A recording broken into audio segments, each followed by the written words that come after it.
Pro dan kontra perkebunan kelapa sawit dan hutan, menelisik kedalaman dilema pembangunan, ekonomi, dan kelestarian ekosistem. Perkebunan kelapa sawit dan hutan tropis di Indonesia adalah dua entitas yang berada dalam garis singgung kepentingan yang kompleks. Sebagai negara kepulauan dengan kekayaan alam yang melimpah, Indonesia memegang peran kunci dalam pasar minyak nabati global sekaligus sebagai penjaga ekosistem hutan hujan tropis terbesar ketiga di dunia.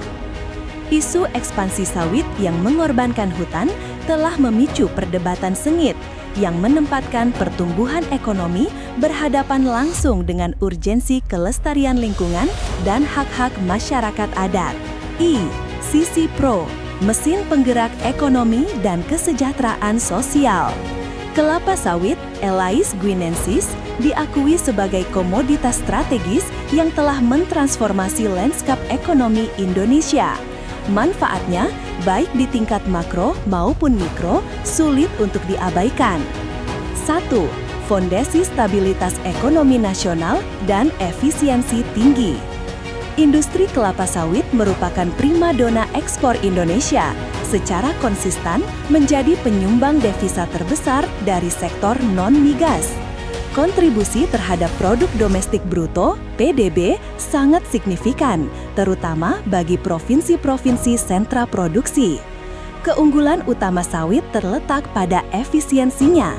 Dibandingkan dengan minyak nabati lain seperti kedelai, bunga matahari, atau rapsit, kelapa sawit mampu menghasilkan minyak per hektare lahan hingga 5-10 kali lebih banyak.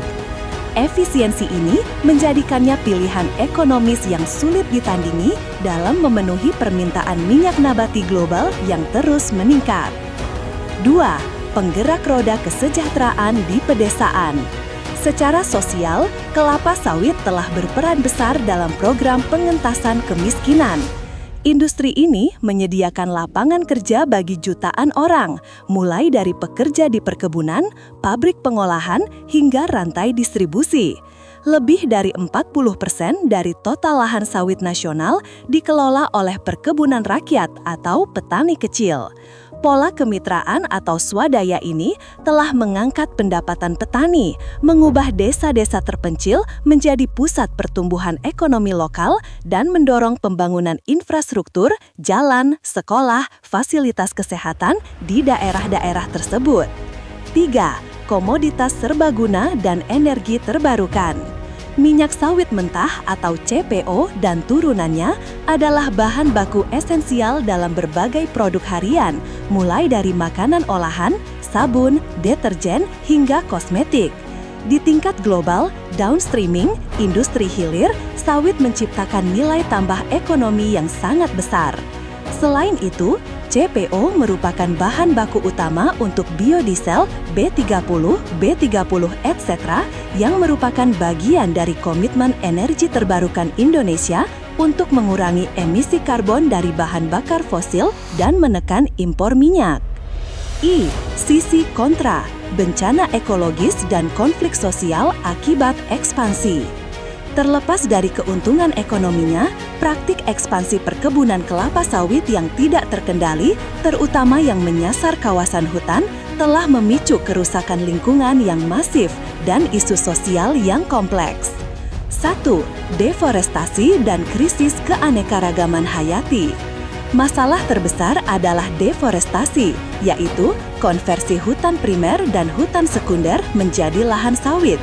Indonesia adalah pusat keanekaragaman hayati dunia, dan hilangnya hutan berarti hilangnya habitat kunci dan terancam punah seperti orang-utan, harimau Sumatera, badak, dan gajah. Konversi ini tidak hanya mengurangi jumlah individu spesies, tetapi juga menyebabkan fragmentasi habitat yang memutus jalur pergerakan satwa liar, meningkatkan konflik satwa manusia, dan membuat populasi terisolasi dan rentan terhadap kepunahan lokal. Hutan dengan sistem polikultur yang kompleks, ribuan jenis pohon, digantikan oleh monokultur sawit yang secara drastis menyederhanakan ekosistem. 2. Emisi karbon dan kerusakan lahan gambut.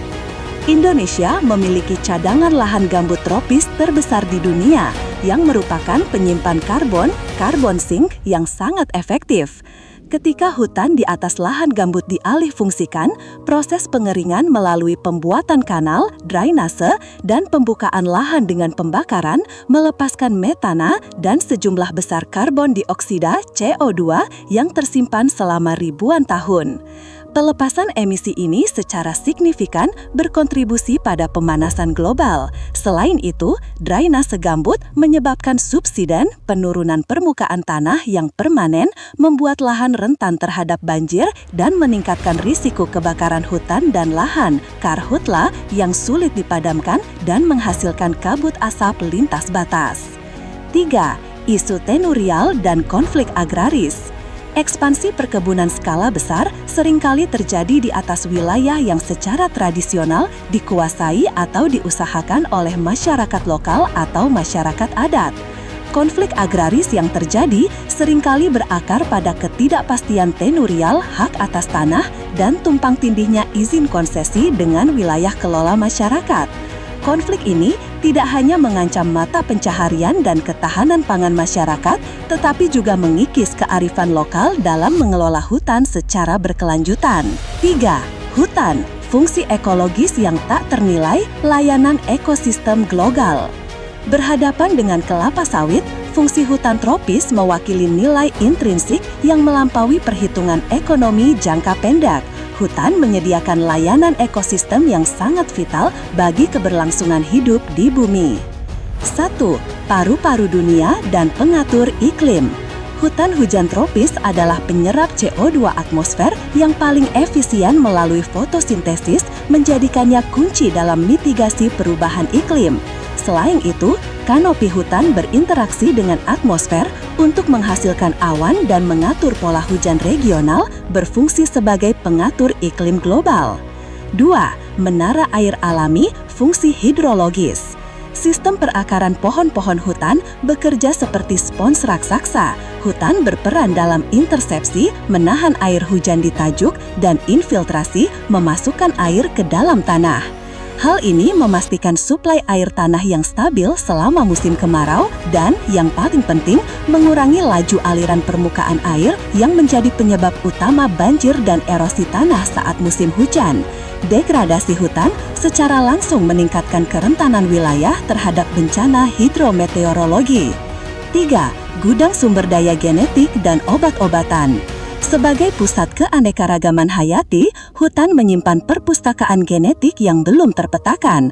Tumbuhan dan hewan di dalamnya adalah sumber daya tak ternilai bagi ilmu pengetahuan, pengembangan obat-obatan baru, dan peningkatan varietas tanaman pertanian keamanan pangan. Kehilangan hutan berarti potensi hilangnya solusi kesehatan dan pangan masa depan. Mencari keseimbangan, jalan menuju kelapa sawit berkelanjutan. Solusi dari dilema ini bukanlah penghapusan industri sawit, melainkan penerapan praktik sawit berkelanjutan yang secara tegas memisahkan ekspansi ekonomi dari kerusakan lingkungan. 1. Moratorium dan perlindungan ekosistem vital. Pemerintah Indonesia telah mengambil langkah penting melalui moratorium izin baru kelapa sawit dan penguatan pencegahan pembukaan lahan di atas hutan primer dan lahan gambut. Kebijakan ini harus ditegakkan secara ketat untuk melindungi sisa-sisa hutan yang masih utuh dan ekosistem gambut berkarbon tinggi. 2. Intensifikasi dan peningkatan produktivitas. Alih-alih memperluas lahan, ekstensifikasi, fokus harus diarahkan pada intensifikasi, meningkatkan hasil panen per hektare lahan sawit yang sudah ada melalui bibit unggul, praktik agronomi yang baik, dan pengelolaan hama terpadu. Hal ini memungkinkan target produksi tercapai tanpa mengorbankan hutan baru. 3. Tata kelola yang baik dan sertifikasi ketat. Penerapan standar sertifikasi berkelanjutan wajib nasional (ISPO) dan sertifikasi sukarela internasional (RSPO) harus diikuti dengan penegakan hukum yang tegas terhadap pelanggaran, terutama pembakaran lahan ilegal. Kunci keberhasilan terletak pada transparansi tata ruang, menyelesaikan konflik agraris melalui perhutanan sosial, dan memastikan partisipasi penuh masyarakat lokal dalam pengambilan keputusan. 4. restorasi dan rehabilitasi. Lahan-lahan gambut yang terdegradasi dan kawasan hutan yang rusak harus segera direstorasi melalui reboisasi dan revitalisasi fungsi kanal gambut, pembasahan kembali untuk memulihkan fungsi hidrologis dan daya serap karbonnya. Kesimpulan, mencapai pembangunan berkelanjutan mensyaratkan bahwa sawit harus menjadi bagian dari solusi, bukan sumber masalah. Indonesia perlu menyeimbangkan perannya sebagai produsen minyak sawit terbesar dengan tanggung jawab globalnya sebagai penjaga ekosistem hutan tropis. Dengan tata kelola yang baik dan komitmen penuh terhadap kelestarian, kelapa sawit dapat menjadi mesin ekonomi yang kuat sambil tetap menjaga kelestarian paru-paru dunia bagi generasi mendatang.